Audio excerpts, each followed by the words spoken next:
It's us, Under the Hive of Madness podcast. This is our Red Squig painting contest. Third, yes. This is our third. Yes, third for the month. Quarterly. Third for the year, not third times. for the month. Third for We're the year. entering Q3. We have just closed Q2. We are starting Q3. We are here to evaluate the entries from Q2. That is correct. So this is what everybody can win. We do a painting contest 4 times a year. That's the meat of it. If you want to get involved, join us on Discord. It's that easy. All you have to do is be an active Discord member. We release the rules. Everything explains how to enter and all that. But this is the trophy, the Red Squig. From a lore perspective, the way that we do Under the Hive of Madness is we are all characters in the Innsmouth Underhive. And Red Squig is a energy drink made by the Red Squig Brewing Company. And this is it. Here you go. It is legitimately the size of a Red Bull can, and there is a squig on top of it. And just like Red Bull, Red Squig gives you teeth. And I don't know what else to say. Made from real squig, right? Yeah. Mm-hmm. So what we do is, let's explain. I guess the rules are, entry rules are pretty easy. You can find them on our Discord. As soon as you enter, you have to do a little bit of a verification. That lets us see that it's only primed and zenithal. It can't actually be painted at all. And then you've got essentially 60 days to paint the model. 60 business days. So weekends are in there too. That's the best way. 60 business days. That's the best way to say it. And then we get all the submissions in, and then we put them up for public voting on our Discord server. So everybody who is part of our Discord gets 3 votes. Each of their votes is worth 1 point. If you are a Patreon, you get 3 votes as well, but your votes are worth 2 points apiece.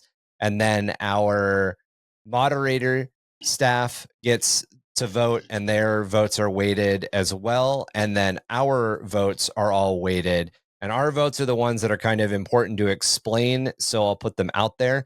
The contest is still growing. So at this point, our votes can swing stuff pretty massively because our 3 votes are split into 3, 6, and 9 points. Our first place is worth 9, our second place is worth 6, and our third place is worth 3. However, the more people enter, the more people are on our Discord, the less our votes matter and the less they can swing things. So keep that in mind. But yeah, we love seeing as many paint jobs as possible. It's really cool, and it usually ends up being really, really hard to pick a winner. It ends up being really, really hard to pick, not to pick everybody. But what we want to do here is we want to go through the entries really quick. Then we'll give you guys an overall standing of how our Discord voted. And then we will jump into our ranks. And we do have Chalk's ranks, even though he cannot be here with us today.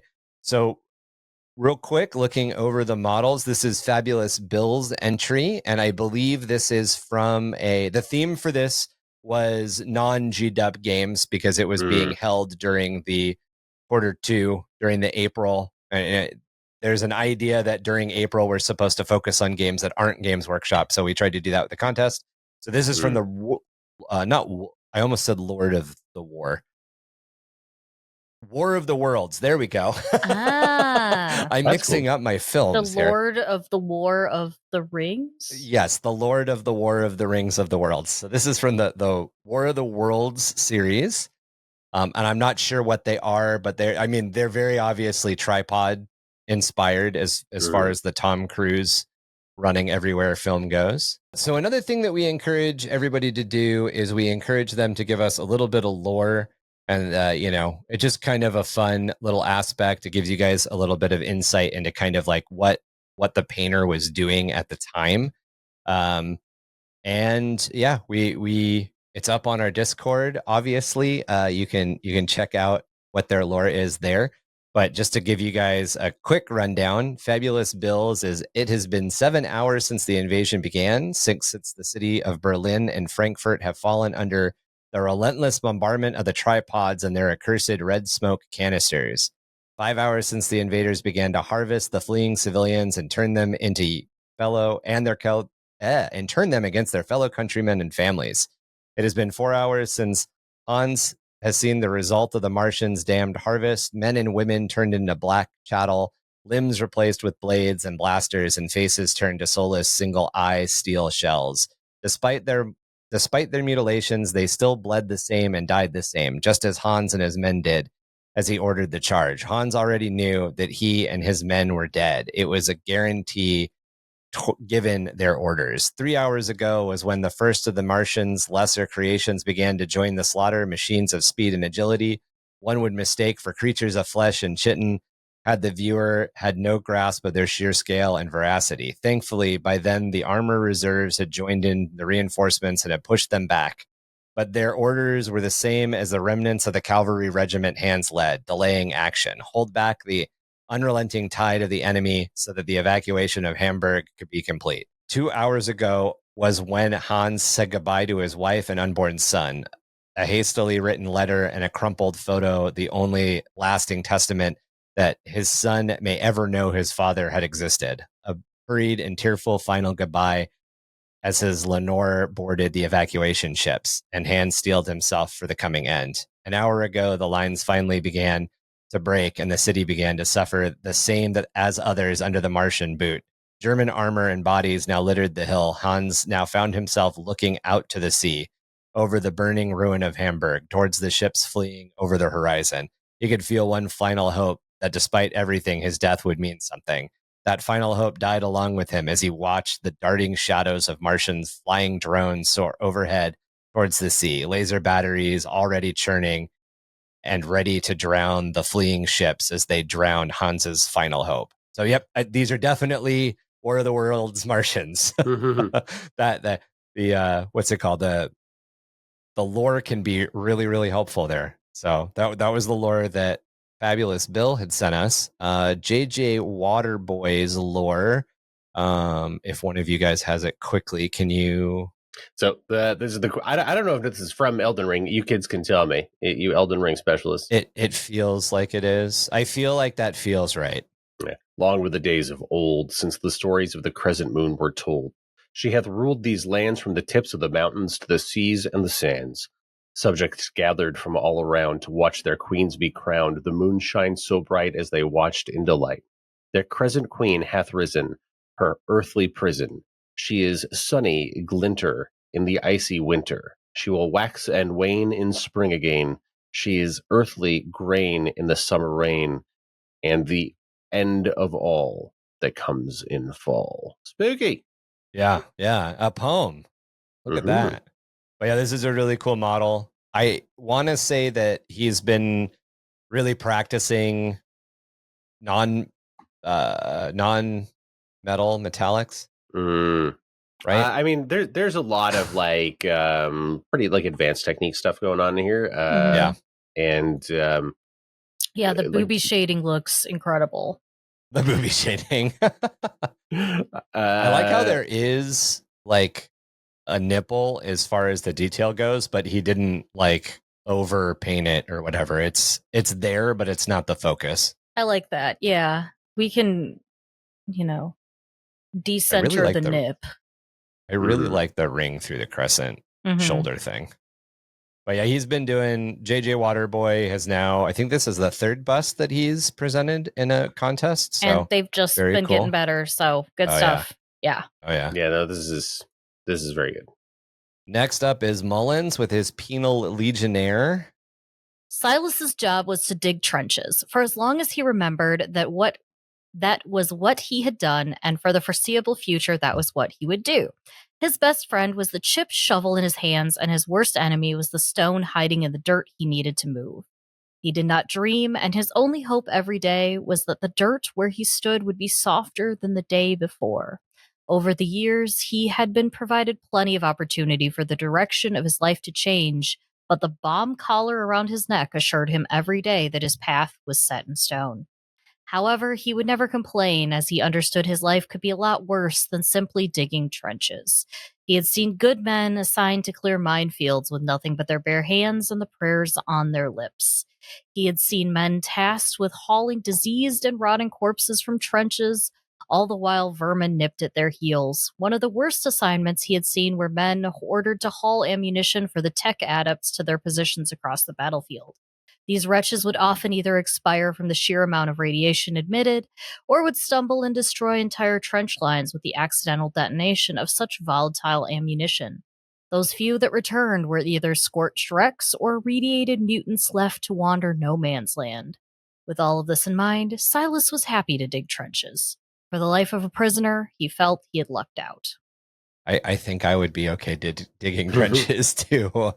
I like the orange. Yeah, that's fun.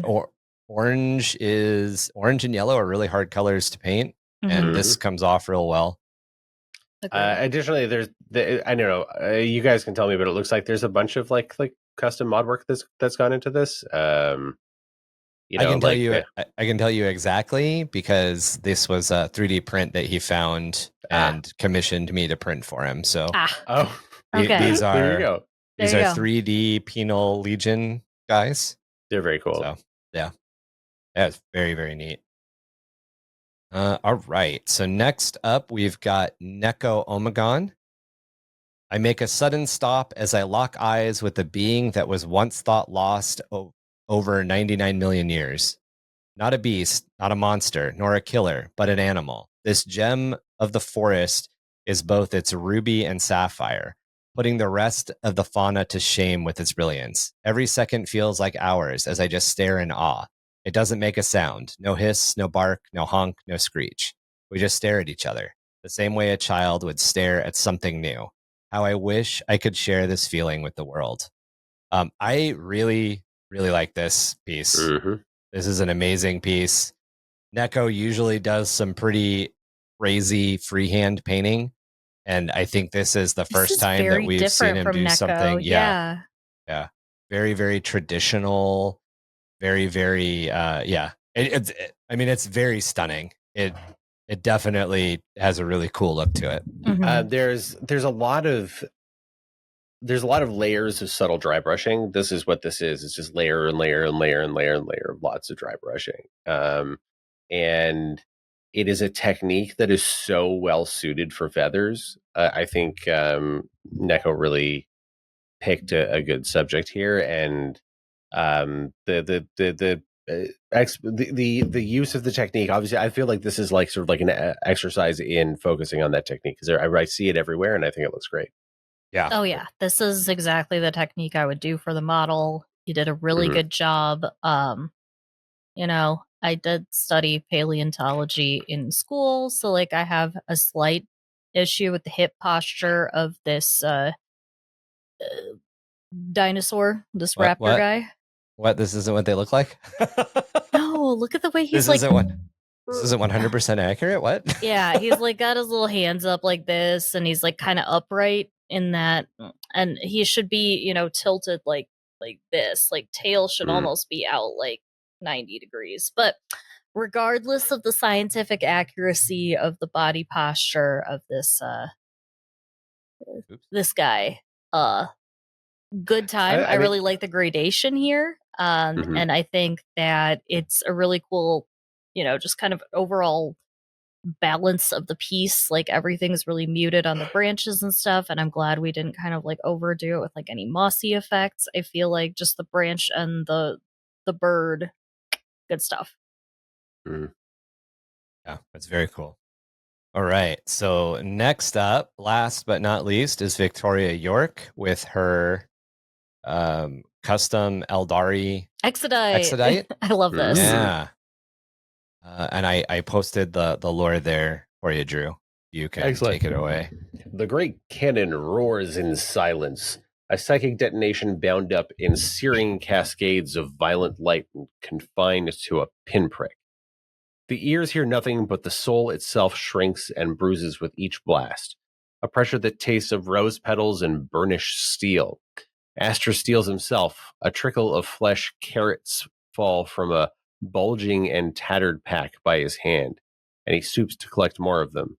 Take that and this. Manka's thoughts are bright, pointed, triumphant. The dragon's enjoying herself. A distant hillside vanishes in a lilac-tinted explosion that burns the eyes and minds as armored shapes are thrown in all directions. Astra gives himself a moment to wince. This is the last time I let you negotiate a contract.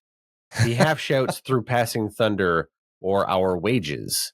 The great dragon wickers in a purring humble that mingles with her explosions as more precious carrots shake loose from her harness. This is a good time. I really like this a lot. Yes. I appreciate, I mean, number one, there are no Exodite models out there, so you got to make do. I like that it tells a story, you know. I like all the extra like hand sculpting work that went into this. You know, like I think Victoria is, you know, somewhere along their journey, and I really look forward to seeing like more stuff to come.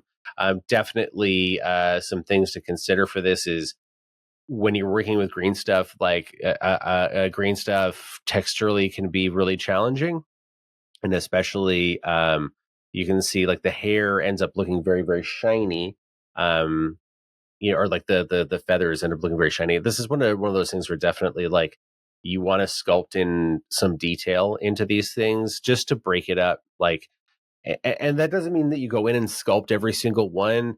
It's again finding a technique that like roughs up the surface. You'll notice that a lot of sculptors like to use various kinds of rake tools. A rake is generally like a thing that that scrapes the surface, and most sculptors will make their own. It's usually like a piece of wood, you know, with a wire loop through it, but then that wire loop in turn has some wire wrapped around it, and that gives you a little bit of like a surface that you can add some sort of like texture to. With green stuff, it's a little bit trickier because it doesn't catch like clay, you know. The other thing you can do is you can use like a natural, like a stiffer natural brush with IPA, isopropyl alcohol on it. Like even like a toothbrush. Yeah. You know, that'll give you some of that really fine grain. It'll break up the surface and make it look less like have a sheen to it. As it is right now, it's got almost like a wet look, which would have been really cool in the 90s if you had the hair gel and you were on your way to the club.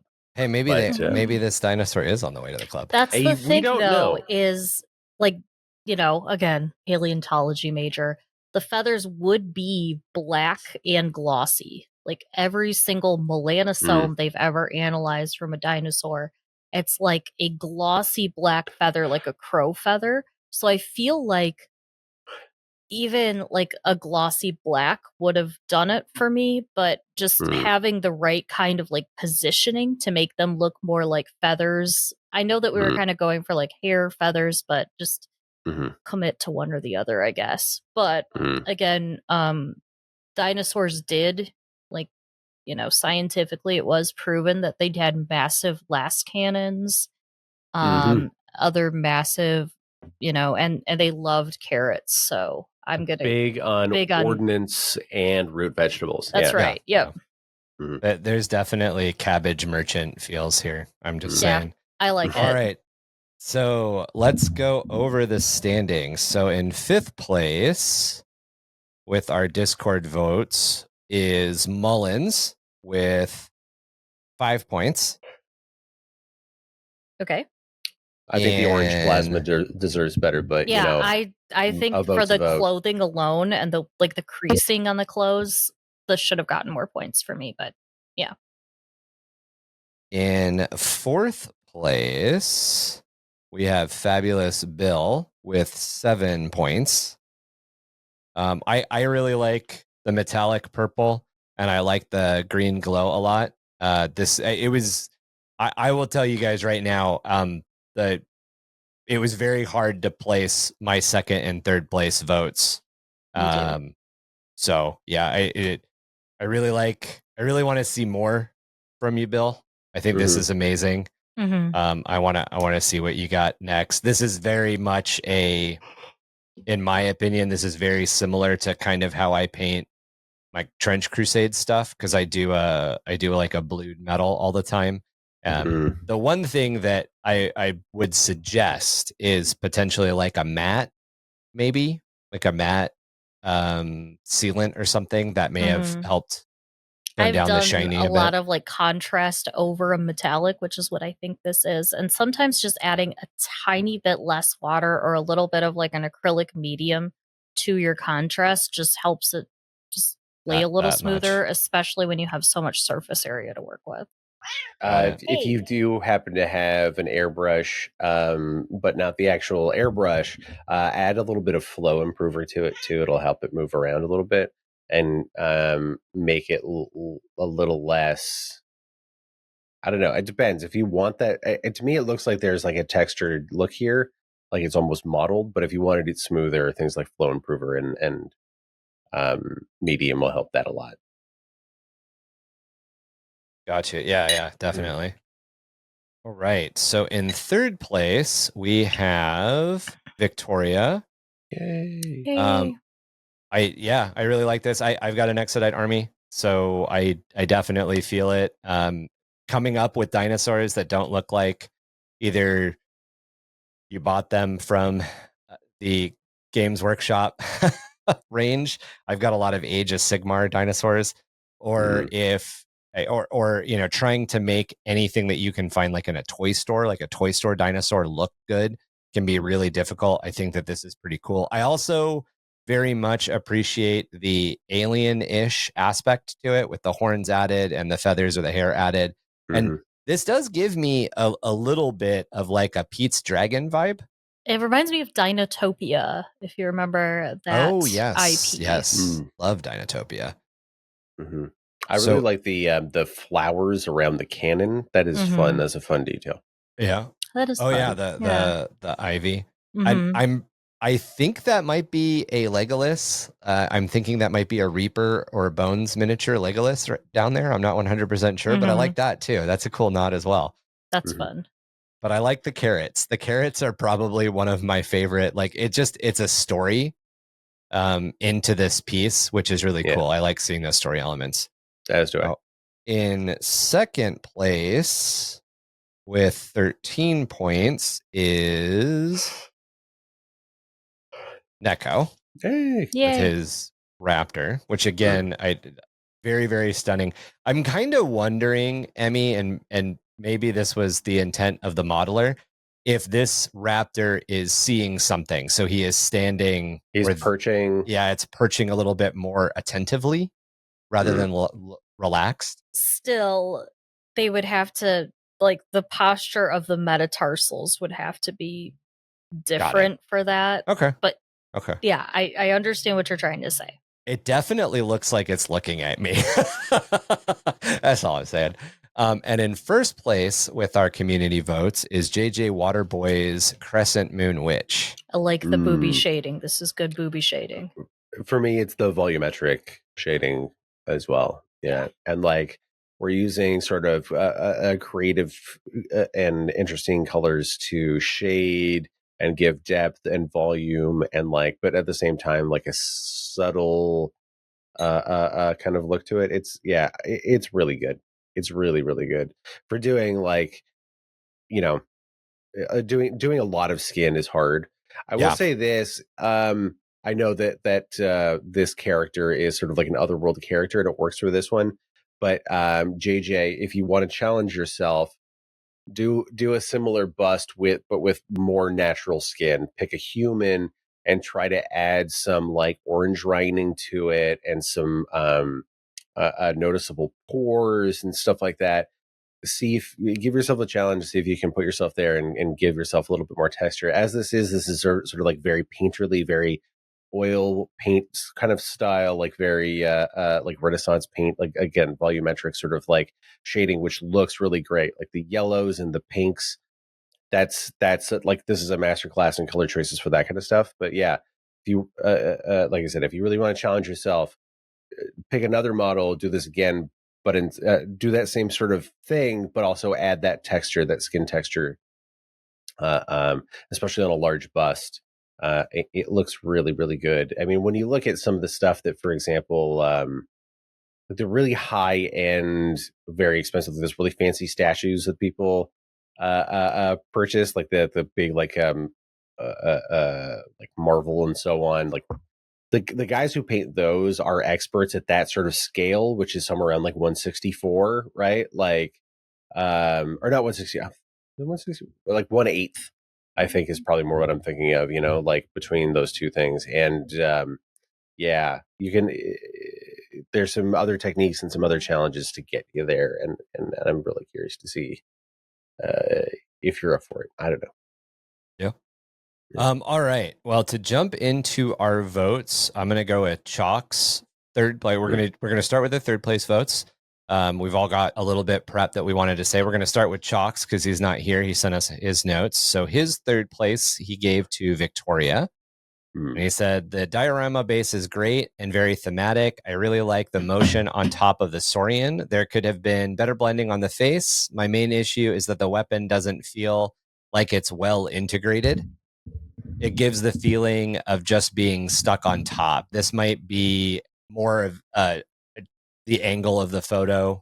And that's something that we've talked about a lot. It's really hard sometimes taking pictures of miniatures is an art form in its own. That's all I'll say.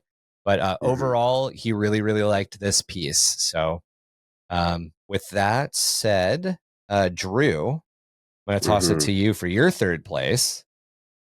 This was also my third place. Okay. Yeah, I really, really liked this. Again, I like the ambition. I like that it told a story. I think definitely, Victoria, like I said, I think Victoria's at a different place in their journey in terms of like their artistic journey and things that they're learning. I think this would benefit from a little bit more shade work on the dinosaur itself. Like I can see there is some volume to it, but I would like to see a little bit more, especially like in those deep like recesses by like the armpits, the leg pit, and that sort of thing. Also, for your character, pick a different palette. Our character gets a little lost when we step back, right? When we look at this on the table, at least when I look at the first image in the top left-hand corner, I lose the mini. I lose the character. I just see the dinosaur just because it's small and it's green like the rest of it. Right. I can see there needs to be something that so a little bit more like palette specific contrast. Like if we're doing green or yellow, then we need something that's in like the red, purple kind of family to make it stand out a little bit. Got it. Yeah. All right, Emmy, I'm going to toss you on the spot. It's this one. Okay, I guess I personally think that the weapon does look integrated because like it's clearly thematically exodite in nature, and like with the understanding of the lore, it makes sense. I'll echo again the character, pick a different color palette, it definitely disappears. And as for the dinosaur itself, like scales are very important to highlight. You can't kind of treat reptile flesh the same that you would like alien flesh or human flesh. There's a little bit more texture to it, and I would have liked to see that texture emphasized just a little bit more. But again, like concept, it's a big swing. Really great job. It just needs a little finessing with those details for me. My third place also goes to Victoria. One playing to the audience really well, being that I have an Exodite army. What I can say, because I don't necessarily want to 100% echo everyone else, but one of the things to look at when you're doing this type of kit bash is the scale of the objects. So, excuse me, the carrot bag and the carrots are spot on. The gun is spot on size for the dinosaur. The harness does look a little small. I definitely see it. It's definitely a leather harness. It definitely makes sense that that's what's holding up, but there's no counterbalance. So, even putting like maybe a couple of vertical or not vertical, horizontal slats here could have helped a little bit with that. When I did mine, because I also did a fire prism on the top. I did a fire prism. I think this is a D cannon. I did the fire prism instead of the D cannon. But one of the big things that I did is I put like the energy canisters on the opposite side. So the guns on one side and then the energy canisters that power it on the other side, and then did, some wiring to explain how it was powering. And it's just, it's little stuff like that. It can give it can make it look a little more stable, I guess is kind of the only thing that I'm kind of getting at there. Overall, though, I mean, Exodite stuff is there's no rule book, there's no anything. So it kind of ends up sort of being a what do you think works and how do you want it to look? And I definitely, it's very recognizable immediately as an Exodite. It's very recognizable as an Eldar unit with the gun. So everything as far as that is just spot on. And I also really love the story of the diorama. There's definitely a story to this, and it's definitely a little bit more on the lines of a diorama piece than just a miniature out the gate. And that's really cool. So with that said, let's move to Chalk's second place. And I have to look at my notes here. Okay, so Chalk went with Neko for his, Chalk went with JJ Waterboy for his second place. And Chalk's notes are skin tone is really difficult to do. Good use of purple under shading. The highlights on the hair is really good. I can't tell if the paint could be blended better or if it's the photo resolution. I'm also having trouble deciding if the highlights are paint or lights from the camera. Yeah, I think in this case, I would say a lot of the highlights are paint. But yeah, again, taking photos is an art form in its own, and it can be really temperamental with miniatures. So yeah, there are tips and tricks out there. We'll try to share some of them. We'll probably go over them in a hobby episode at some point. It's probably a good idea. But yeah, I'm sorry, Drew. Mm-hmm. Let's go to your second place, which is Neko. Mm-hmm. There we go. All right, Drew. You already heard me talk about dry brushing quite a bit, but yes, dry brushing. Very nice.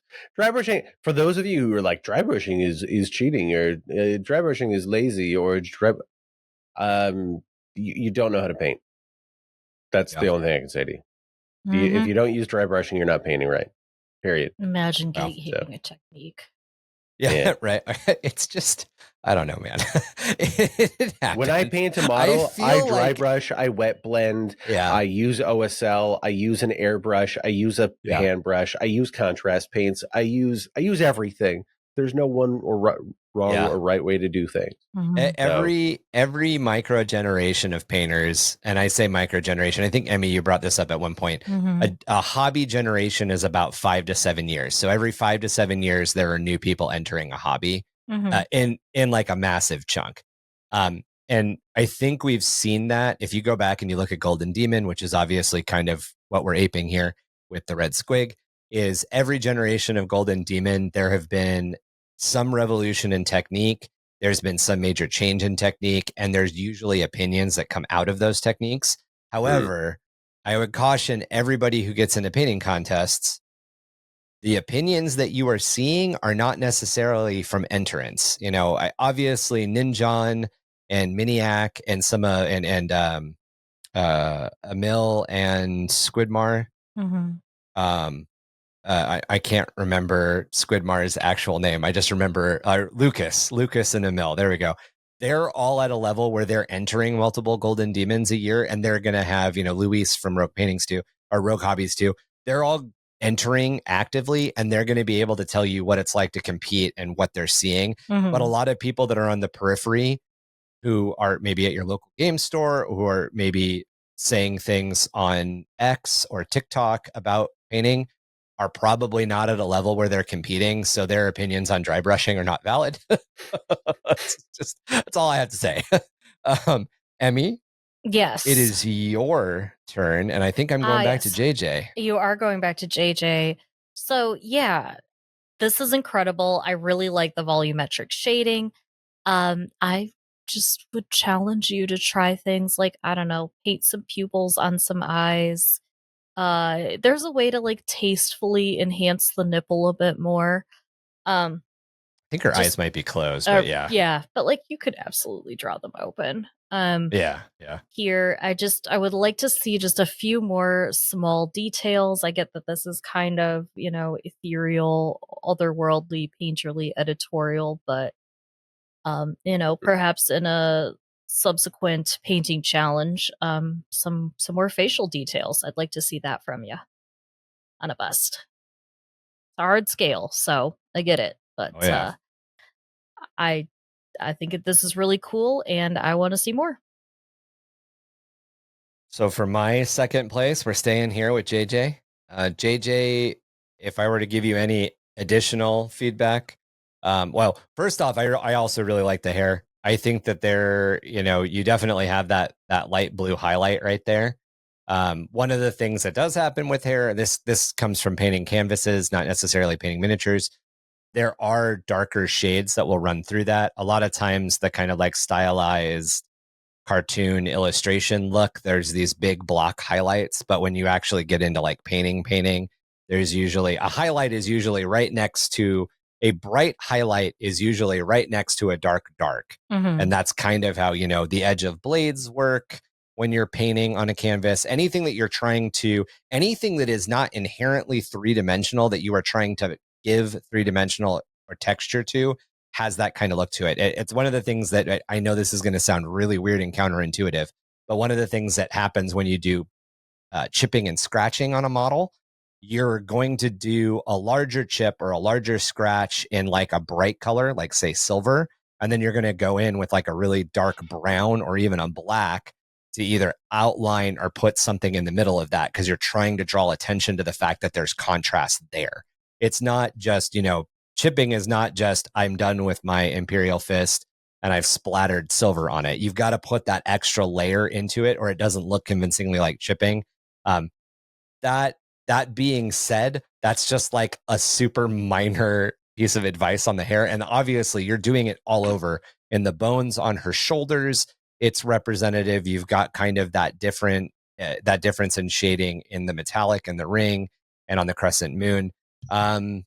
I guess I'm also, again, not to retread, but along the lines of what Drew was saying earlier, a little bit of texture, some stippling, some hash marking, possibly even like adding scars just with paint. And that's something that I've been challenging myself to do. I'm painting a lot of squigs right now, the writing squigs, and the writing squigs don't have a lot of detail. They've got a lot of bumps and ridges, but then they also have these really, really big areas that are essentially like a flat vehicle panel, but it's skin. So I've been trying to put like little, lines and damage marks or like, even stuff that looks like stretch marks or whatever, just to kind of show that like these squigs have probably run through brambles, probably overeaten, probably vomited their entire food onto an enemy, just anything to kind of give it like a little bit of texture. And obviously this lady is not a squig, but yeah, I think that's what I got. With that being said, we will move to Chalk's first place, which is Neko. Neko, great work. Good use of texture. It really makes the model shine. I especially like the blending on the tail. There you go. From Chalk through me to you. Drew, we're going to go with your first place, who is JJ, correct? All right. I mean, look, if you have the wherewithal to highlight pink with yellow, you've already won in my books. Like you're doing things with color in a way that a lot of people aren't, to understand the dynamics of the plays of like light and how it affects different skin tones and stuff like that is challenging. And so I applaud you for taking on that challenge and doing a great job. And all of the comments that we've had so far are, while all legitimate criticism, are also very nitpicky. This is exceptional work. Like this is really, really great stuff. So yeah, we get to the point where it's hard to vote, and then we have to nip. I gotta say something. Right. Emmy, it is your turn, and I believe we are going to Neko. We are. Yes, echoing everything Chalk said, and like I said earlier, the visual balance of the model. You allow the vibrancy of the feathers of the dinosaur to really shine. Every little feather is emphasized without individually drawing each feather in, which, we did talk about on that dinosaur. The other dinosaur, there's been a lot of dinosaurs tonight.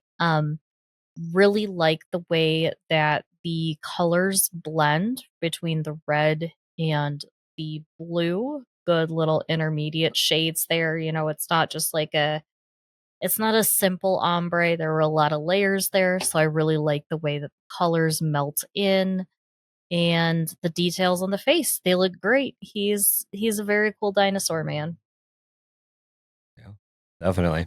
And we're staying here for my first place. I also gave my first place to Neko. I don't really have a heck of a lot to add. There's definitely a lot of glazing here. I know that we've kind of pointed out the dry brushing, but there's definitely a lot of glazing, between the color shift from the red to the blue and then the beak of the dinosaur into the feathers on his face. There's definitely a subtle glaze or wet blend, depending on, to me, it looks like a glaze, but it could have been a wet blend as well. But yeah, I definitely, the only thing I think we can all stress, also, I like ridiculously good dotting skills there. That I'm imagining this model. It looks like it's on maybe a 40 millimeter base. That is a pupil, sir. You have executed a pupil way better than I think I am still capable of executing pupils. In fact, if I cannot paint a pupil, I don't.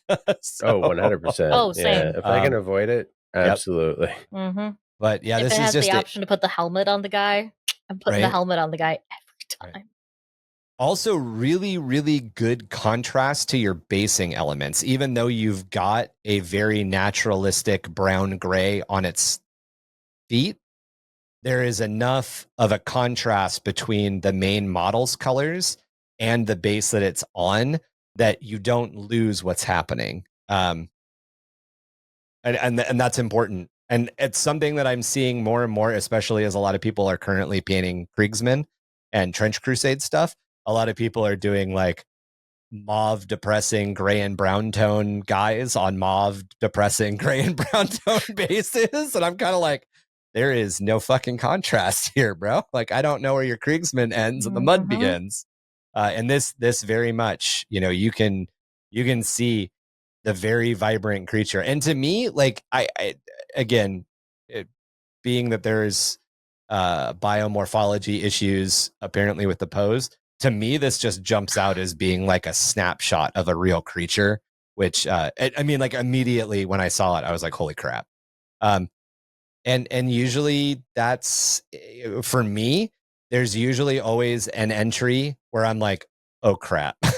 And this was my oh crap entry this time around. It can be very difficult for us to vote, and we deliberate and go back and forth, and we want you guys to keep at it, make our jobs harder and harder and harder. But yeah, to give you guys a final standing, in third place with 25 points, we have Victoria. Let's go to Victoria's. Again, love the model. Can't wait to see what you do next. There's a guy out there. I've been trying to remember his name like this entire recording, but there's a guy out there that does a lot of green stuff work. He has his own custom Space Wolves. I think he's like Valborn or Valueborn or something like that. He does some absolutely amazing green stuff tutorials. Most of them are on YouTube or as some sort of short. He's got a lot of like absolutely crazy advanced like carving and texturing mini tutorials. I would check them out because it looks like you're starting your massive green stuff journey, and green stuff is a really hard material to use, but people that are good at it are fantastic at it. And you definitely are showing the chops of being good at it, because there's a lot of really thin, ropey things in here, and thin, consistent, ropey, like objects in green stuff is really difficult to pull off. In second place with 43 points, we have JJ Waterboy. And I would say it sounds like Emmy and Drew have challenged you for next painting contest. So let's see what you got, man. And then in first place with 46 points is Neko. Yeah, just awesome model. Mhm. Again, you're playing to the audience too. Dinosaurs are a thing. We all seem to be obsessed with them one way or another. Well, guys, thank you very much. Again, the only way that we can continue making content like this specifically is if you head over to Discord and join us right now. Stop what you're doing with the YouTube video, go to Discord, join, look at the newest contest entry, join the newest contest. You can enter something up until like 24 hours. Well, you can enter something as late as you want, as long as it's before the deadline of needing to post the final. But I would just say, like, give yourself like at least 24 hours to paint, like just at least. We do have a contest that is happening July 18th is the deadline. So you can head over to Discord right now. You can check out those rules. You can send us your verification submission and then send us your final when you're done. Ryan, for the next one? Oh my gosh, why put me on the spot like this? The theme for the next one is... why don't I have this memorized, right? The theme for the next one is Hero or Vehicle Challenge. So it is our Compliance Day 2025 challenge. So we are celebrating the compliance of our system. When the military comes in and tells you you're part of the government. That's right. So it's our Summertime Festival Challenge, and we want to see your heroes and vehicles from Eldari Phoenix Lords to Plague Burst Crawlers. The only Rucka rule... Truck Plague Buggies. Somebody better do an orc vehicle. Right. The only rule is your single model entry must be on a 40 millimeter base or larger. All pill and cavalry bases count. We kind of just sort of unanimously decided that all pill/cavalry bases are bigger than 40 mil. Yes. Yeah. Our next contest, which the rules will probably be announced early August, will be our Halloween contest. So if you already have a spooky dooky model that you've been looking at painting, set it aside because we do have a contest coming up for you. Okay. Thank you very much, guys. If you want to listen to the podcast, find more episodes, all of that, obviously here at the end of the episode, there's going to be a video somewhere that recommends you watch something else. Otherwise, all of the details to get in touch with us are in the video description notes. We love you. Join us on Patreon, buy our merch, listen to the podcast, join us on Discord, and we'll see you here with another painting contest in just a couple of weeks. Something Redbubble. That's right. Redbubble. Redbubble.com. Search for Camrats. Yeah, Camrat Radio. Yep. That's us. All right, guys. All right, bye. Thank you very much. Bye.